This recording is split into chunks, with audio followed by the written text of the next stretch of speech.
চলো বন্ধুরা, চলো আজকে আমরা যাচ্ছি একটা ইকো পার্কে। গহীন জঙ্গলে বাঘ, শিয়াল, ভাল্লুক, আরও কত কি আছে, বানরও আছে। তো চলুন আমরা গহীন জঙ্গলের দিকে এগিয়ে যাচ্ছি এবং আপনারাও সাবধান হয়ে যান, যে কোনো সময় বাঘ এসে উঠিয়ে নিয়ে যেতে পারে।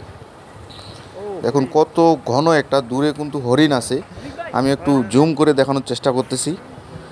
দেখুন, চোখটাকে একটু রাখুন স্ক্রিনের মিডিলে। ওই যে হরিণগুলো আসলে খাবার খাচ্ছে।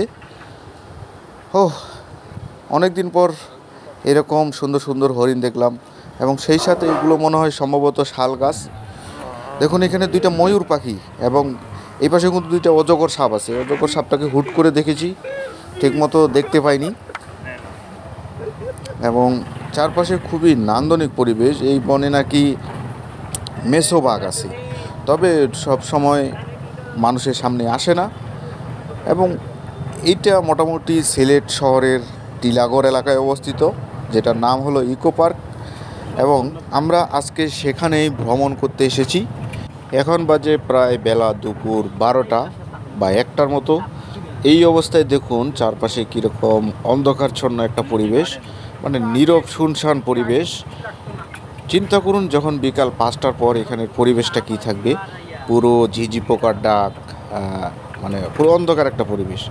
তো যাই হোক, এরকম বনাঞ্চল, বিভিন্ন পার্ক আমাদের থাকা উচিত। অনেক জায়গায় শুধু বাড়িঘর উঠেছে, কিন্তু মানুষ যে ঘুরবে সেই প্রকৃতির মাঝে, সেই জায়গাটুকু আমরা খুঁজে পাই না। তো আমরা যাচ্ছি সিএনজি যোগে, রাস্তাগুলো ভেঙে একাকার, তাই আমরা খুব ধীর গতিতে যাওয়ার লাগতেছিল। এবং সিলেটের এই জায়গায় একসময় অনেক টিলা ছিল, বিশেষ করে এই জায়গার নামই হলো টিলাগড়, এবং পাশের এলাকা হলো মেজর টিলা। তো কিন্তু বর্তমান অনেকেই এইসব টিলা কেটে বাড়িঘর বানাচ্ছে, নানা প্রতিষ্ঠান গড়ে উঠেছে। তবে পূর্বের যে ঐতিহ্য, এর নামটা সেখান থেকেই টিলাগড় এসেছে। আমরা আমাদের এক ছোট বন্ধুকে দেখতে পাচ্ছি, সে জানলা দিয়ে উকি দিয়ে আমাদেরকে হাত নাড়িয়ে কিছু একটা বলতেছিল। তো আমরা তার চোখের ভাষা বুঝতে পারি নাই, তবে সে আমাদের বন্ধু হতে চেয়েছে, এতটুকুই আমরা বুঝতে পেরেছি।